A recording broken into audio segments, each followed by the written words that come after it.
Last episode में हमने देखा कि क्वीन मेडुसा फायर कोर को स्वेलो कर लेती है। अब वो जैसे ही स्वेलो करती है तो ऊपर बैठे सब स्नेक्स परेशान हो जाते हैं। वो इसलिए कि उन्हें पता चल जाता है कि उनकी क्वीन बेहोश हो गई है, वो इस वक्त अच्छी हालत में नहीं है। तभी वहाँ इस एपिसोड में दिखाया जाता है कि तूफान आ जाता है। अब ये तूफान बहुत ज्यादा खतरनाक होता है और सबको पता चल जाता है कि ये अर्थ और हेवन की पावर्स हैं। अब क्वीन मेडुसा के एवोल्यूशन की वजह से अर्थ और हेवन की पावर्स बढ़ गई हैं और साथ ही जैसे ही ये तूफान आता है क्वीन मेडुसा की डेथ हो जाती है। अब जियान उसकी तारीफ करता है कि उसने अपने क्लैन के लिए इतनी बड़ी कुर्बानी दी है। आसपास की जगह टूट ही रही थी तो जियान के मास्टर उसे कहते हैं कि जल्दी से फायर कोर को हासिल कर लो। अब जियान फायर कोर को हासिल करने के लिए भागता है, तभी वहाँ बहुत ज्यादा बिजली गिरने लगती है। इतनी ज्यादा बिजली गिरने की वजह से वो बहुत ज्यादा मुश्किलों से फायर कोर तक पहुँचता है और उसे बहुत ज्यादा दिक्कत का सामना करना पड़ता है। लेकिन उसको हासिल करने के लिए वो आगे से आगे अपने मास्टर की पावर से बढ़ता जाता है।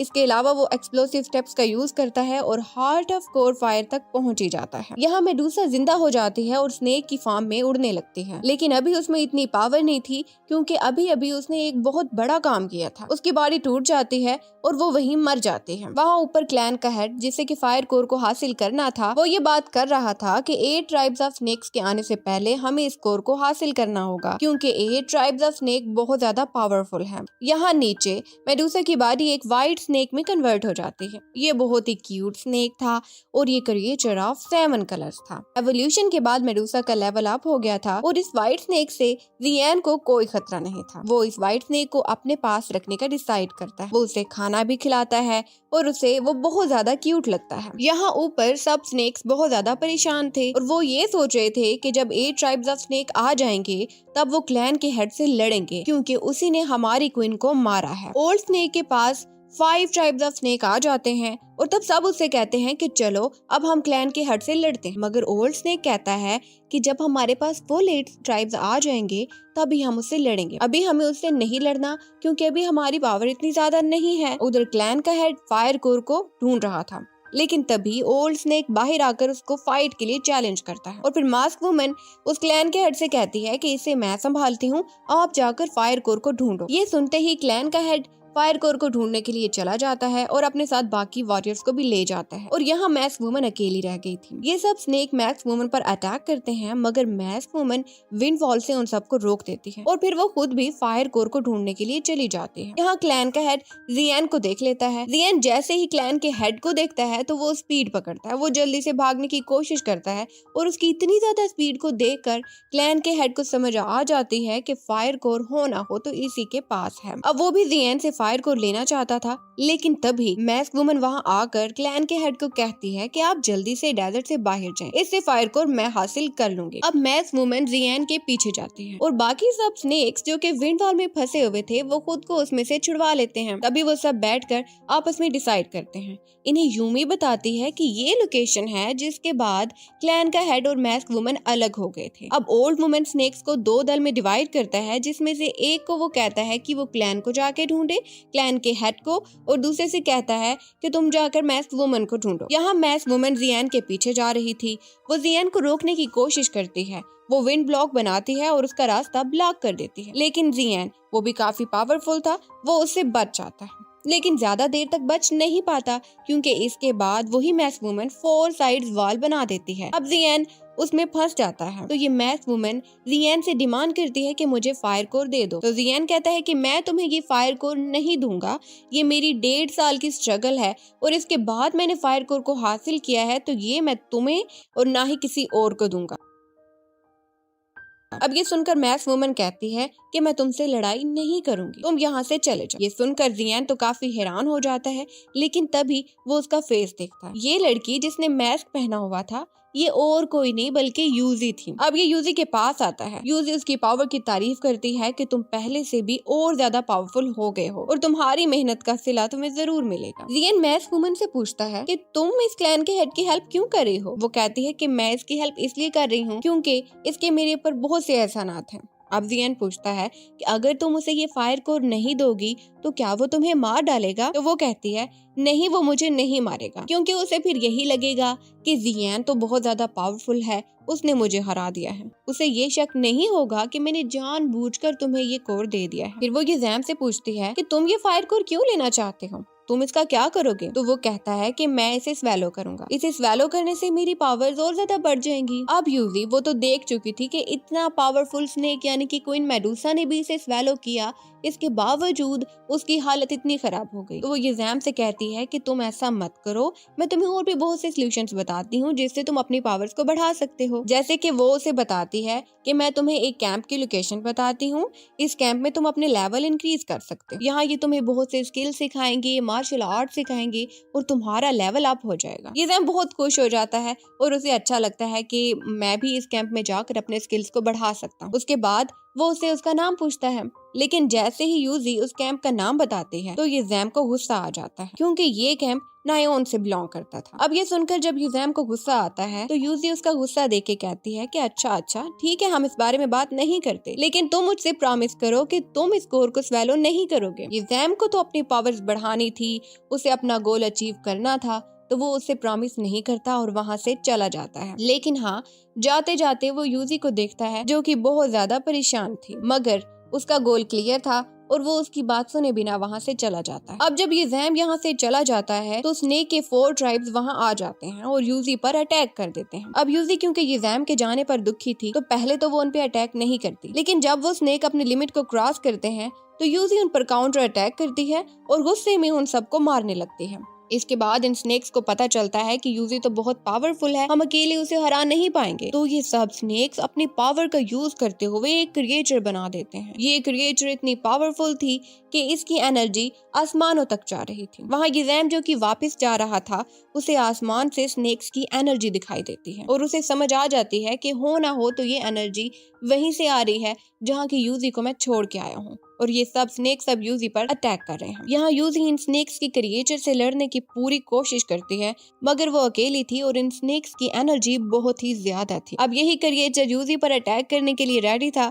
यहाँ यूजी को लगता है कि वो मरने ही वाली है, तब वो इस टाइम को अपना आखिरी पल जानते हुए यज़ैम के साथ गुजारे हुए तमाम लम्हात को याद करती है। अब वो क्रिएचर यूजी पर अटैक करने ही वाले थे कि वहाँ यज़ैम आ जाता है। यज़ैम ने मास्क पहना हुआ था और कोई भी ये नहीं जान सकता था कि ये यज़ैम ही है। अब यज़ैम फायर कोर की पावर का यूज करते हुए उस क्रिएचर पर अटैक करता है। फायर कोर की पावर इतनी ज्यादा थी कि ये क्रिएचर भी इसकी पावर के सामने बेबस थी। वो इस पावर का आंसर नहीं कर पा रहे थे और मरने ही वाली थी कि कोई पर्पल एनर्जी आकर यज़ैम की पावर को रोक देती है। अब ये क्रिएचर बच जाती है और वहाँ से भाग जाते हैं। यहाँ यज़ैम ने मास्क पहना हुआ था और यूजी उसे पहचान नहीं पा रही थी। वो यूजी के पास आता है तो यूजी उससे पूछती है, आपको यहाँ किसने भेजा, आपको मेरी हेल्प करने के लिए किसने कहा? तो यज़ैम उसे बताता है कि मुझे जिसने भी आपकी हेल्प करने के लिए भेजा है वो छोटे क्लैन का है, यानी कि वो अपनी तरफ इशारा करता है।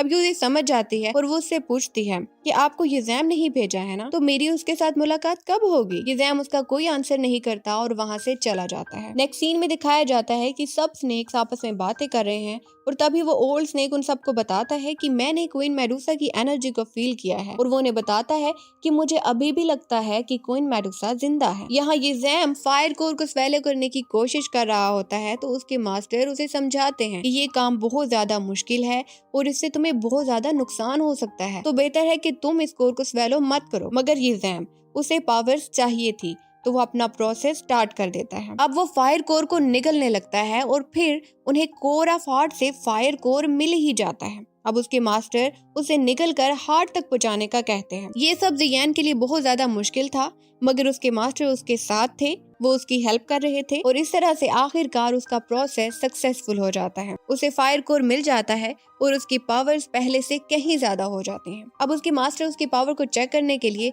खुद को हिट करने का कहते हैं। वो ऐसा ही करता है लेकिन मास्टर को कुछ भी नहीं होता, तो वो उससे कहते हैं कि तुम्हें अभी इन पावर्स को प्रैक्टिस करने की जरूरत है, इसके बाद ही तुम इनका अच्छे से यूज कर पाओगे। अब जियान चाहता था कि वो अभी ही ये प्रैक्टिस करे, मगर उसके मास्टर उसे आराम करने का कहते हैं। वो कहते हैं कि तुम अभी मरने से बचे हो तो अभी तुम आराम करो और उसके बाद हम ये प्रैक्टिस स्टार्ट करेंगे। अब यहाँ दूसरी तरफ जियान के दोनों भाइयों को दिखाया जाता है। अब ये दोनों भाई सैंड मशीनरीज के बारे में डिस्कस कर रहे थे कि उन्हें सैन मशीनरी से बहुत ज्यादा खतरा है और वो किसी भी वक्त उन पर हमला कर सकते हैं। लेकिन तभी एक लड़की आती है जो उन्हें बताती है कि सैन मशीनरी ने उनके इलाके को चारों तरफ से घेर लिया है और वो उन पर अटैक करने के लिए रेडी है। वो दोनों काफी परेशान हो जाते हैं। लेकिन उसके बाद नेक्स्ट सीन में जियान को दिखाया जाता है जो कि एक चोटी पर गया है। उस पहाड़ी पर टेम्परेचर बहुत ज्यादा कम है और उसे वहाँ डिफरेंट फ्लेम्स को हासिल करना है। फायर फ्लेम हवा में इधर उधर उड़ती है और जियान को उसे कैच करना था, लेकिन उसके लिए उसे कैच करना बहुत ज्यादा मुश्किल हो रहा था। ऐसा इसलिए क्योंकि फायर फ्लेम की एनर्जी बहुत ज्यादा थी